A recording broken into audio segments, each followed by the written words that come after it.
Hi, hello, good morning. நீங்கள்லாம் நல்லா இருக்கீங்க? கேரளாவில் நாங்கள் எல்லாருமே சூப்பராக இருக்கோம். காலையிலேயே வந்து இன்றைக்கி ஒரு மார்னிங் ரொட்டீனும் அதே மாதிரி ஒரு லஞ்ச் பாக்ஸ் சிம்பிளானதும் ஹெல்த்தியான ஒரு லஞ்ச் பாக்ஸ் ரெசிபி தாங்க நீங்கள் பார்க்க போகிறீங்க. உங்களுக்கு யூஸ்ஃபுல்லாக இருந்தால் என்னோட சேனல் சப்ஸ்கிரைப் பண்ணி லைக் பண்ணி ஷேர் பண்ணி சப்போர்ட் பண்ணி கூட நில்லுங்க.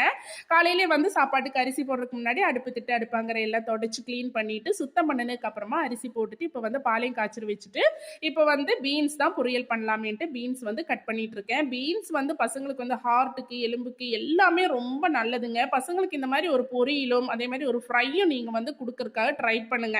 நீங்க ஏதோச்சும் ஒன்று நீங்க வந்து நான் கேட்டிருக்கேன், சில பேர் வந்து சொல்லுவாங்க ரசம் உருளைக்கிழங்கு வச்சு கொடுத்தேன், இல்லைன்னா வேற ஏதாச்சும் ஒன்று தக்காளி சாதம் ஏதாச்சும் பண்ணி கொடுத்தேன். அதுல எல்லாமே வந்து இந்த மாதிரி பொரியல் பண்ணி கொடுக்குற மாதிரி ஒரு ஃபுல்ஃபில்லான ஒரு ஃபுட்டு வந்து அவங்களுக்கு கிடைக்காதுங்க. தயவு செஞ்சு நீங்க வந்து சாப்பாடு இந்த மாதிரி பொரியல் ஏதாச்சும் ஒரு அவங்களுக்கு பிடிச்சமான ஒரு ஃப்ரையும் கூடவே வச்சுட்டீங்கன்னா இந்த பொரியலும் வந்து அவங்க சாப்பிட்டுப்பாங்க. ஸோ அதனால எப்பவுமே நான் வந்து இந்த மாதிரி ஒரு பொரியலும் வச்சுட்டு அதுக்கப்புறமா ஒரு ஃப்ரையும் அவங்களுக்கு பிடிச்ச மாதிரி ஃப்ரையும் பண்ணி கொடுத்து விட. இப்போ வந்து உருளைக்கிழங்கு தான் இன்னைக்கு வந்து ரவுண்டாக கட் பண்ணிட்டு சும்மா கொஞ்சோண்டு மஞ்சள் தூள் மிளகாத்தூள் உப்பு சேர்த்துட்டு இப்போ வந்து ஃப்ரை பண்ணி எடுத்துக்கிறேன்.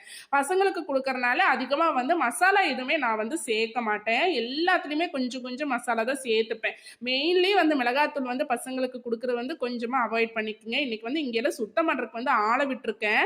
ஸோ அவங்கெல்லாம் வரதுக்குள்ளே வீட்டு வேலையெல்லாம் முடிச்சிடணும். நான் காலையிலே வந்து உருளைக்கிழங்கு எல்லாம் வறுத்துட்டு இன்னைக்கு வந்து காலையில் டிஃபன் வேலையும் முடிச்சிட்டோன்னா அவங்க கூட நமக்கு வந்து வேலை செய்யும்போது கூட நின்றுச்சுன்னா கொஞ்சம் சீக்கிரமாக வேலையாகிட்டு சீக்கிரமாக முடிச்சுட்டு இருக்கேன். இப்போ வந்து இன்னைக்கு பீன்ஸ் பொரியலும் அதே மாதிரி உருளைக்கிழங்கு வறுத்துட்டு காலையில் டிஃபனுக்கு வந்து தோசைக்கு மாவாட்டி வச்சிருந்தேன். இது நம்ம தோட்டத்திலேயே நம்ம கொடியில் காய்ச்சது லாஸ்ட் காய் இது. இதோட முடிஞ்சிருச்சு. அதுக்கப்புறம் தோசையெல்லாம் பசங்களுக்கு சுட்டு கொடுக்குறக்காக எடுத்து வச்சுட்டு அதுக்குள்ளே சாப்பாடு வந்து அதையும் வடிச்சு எடுத்துட்டேன். இப்போ வந்து மொறுன்னு நல்ல தோசை சுடுறேன்னு நினச்சிட்டிங்களா? ஆனால் இல்லைங்க, இது வந்து கேரளா தோசை தான். இதோட ரெசிபி வேணும்னா நீங்கள் வந்து எனக்கு வந்து கமெண்ட்ல கேளுங்க, நான் உங்களுக்கு சொல்லித்தரேன். ரொம்ப சூப்பராக சாஃப்டாக இருக்குங்க. இது வந்து சூப்பரான தோசை.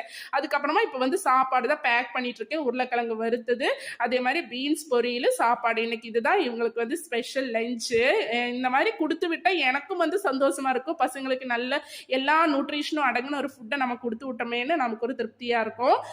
அதுக்கப்புறம் என்னங்க எல்லா வேலையும் முடிச்சுட்டு இப்போ பசங்களை கொண்டு போய் ஸ்கூலில் விட்டுட்டு வந்துட்டு நானும் இப்போ தோசை சுட்டுட்டு இருந்தேன். அதுக்குள்ளே வந்து வேலைக்கு வந்து தோட்ட வேலைக்கு வந்து ஆள் வந்தாச்சு. அவங்க கூட தான் இன்னைக்கு என்னோட சாப்பாடு. உங்களுக்கு எல்லாருக்கும் பிடிச்சிருந்தா என்னோட சேனலை சப்ஸ்கிரைப் பண்ணி லைக் பண்ணி ஷேர் பண்ணி